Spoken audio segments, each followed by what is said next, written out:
Don't tape them on the walls anymore, I've got a better idea.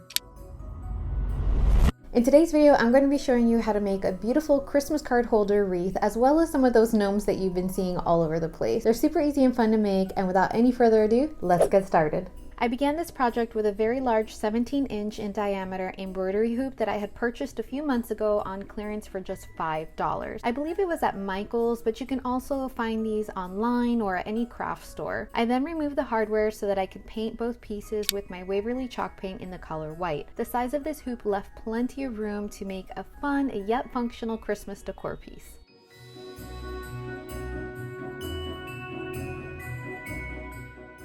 Next, I used some of this red mesh tubing that I purchased from the Dollar Tree to create the lines where I could attach my clothespins to.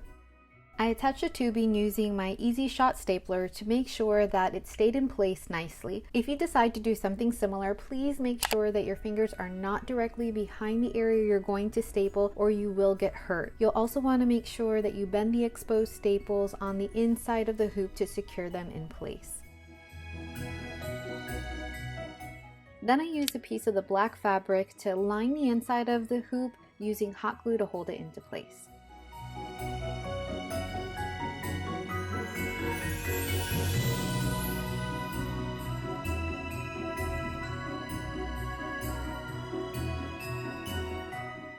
Next, I took some of the double-sided quilted fabric that I had and cut out a piece so that I could use it as my background. Now I know it's been done before, but I still love the buffalo check pattern and I use it anytime I have the opportunity to do so over the holidays. There's just something really classic about it. Do you have a favorite print or pattern? Let me know in the comments section below. I'd love to hear about it. Before attaching my background fabric to the hoop, I hot glued the remaining fabric from the inner part of the hoop to the outer part, since it wouldn't be visible there in the end. Then I added a bead of hot glue all the way around the hoop and fabric to hold it in place. Just a quick tip here though, in thinking back, I recommend that you not glue the fabric to the inner hoop, since the outer hoop would actually hold it in place once it's attached. Not gluing it in place will make it easier to change out the fabric to match any mood or occasion.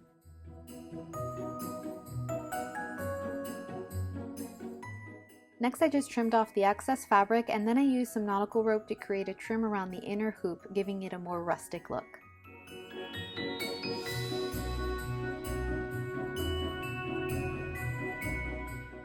And once that was completed, I placed the outer hoop over the inner and placed the hardware back on it. Then came the fun part. I used some sticks and pine cones that I used last year in a wreath that I made, and I placed them on the top of the hoop. You can easily find these sticks outside or even at Home Depot when they begin selling their Christmas trees.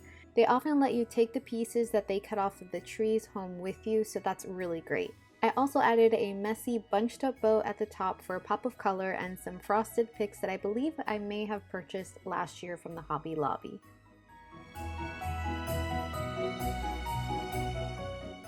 I really love how easy this project was, and even more that it's functional. What do you think?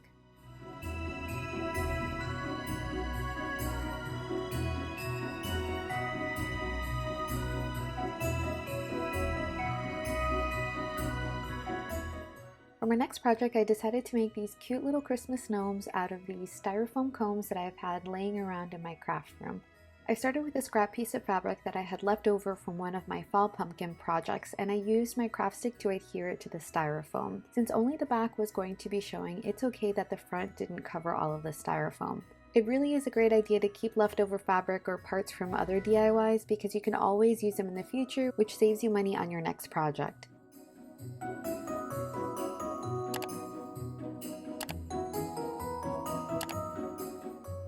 Then I used some of this faux fur trim to make the little beard for our gnome. Now the best way I found to cut this faux fur is to separate the hairs and cut directly onto the backing, unless you don't mind the hairs being cut straight across. I am going to trim the beard for the first gnome, but I wanted to show you this trick in the event you wanted to keep the beard long like I do with the second gnome.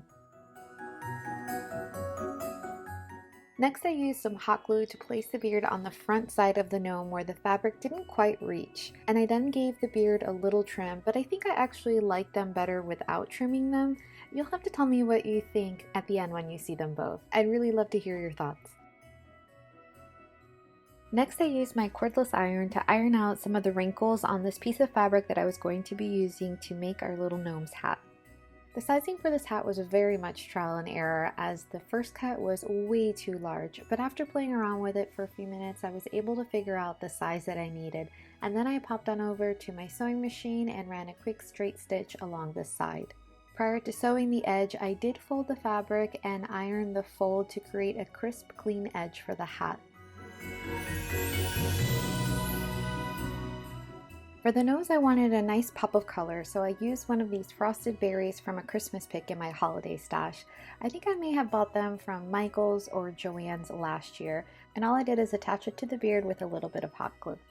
And since I wanted to create a more droopy looking hat for my gnome, I cut several strips of the black fabric that I had left over from the prior project and used it to make a pom-pom that I could glue to the tip of the hat. Then I took some black twine and wrapped it around the end so that it gave it a more finished look.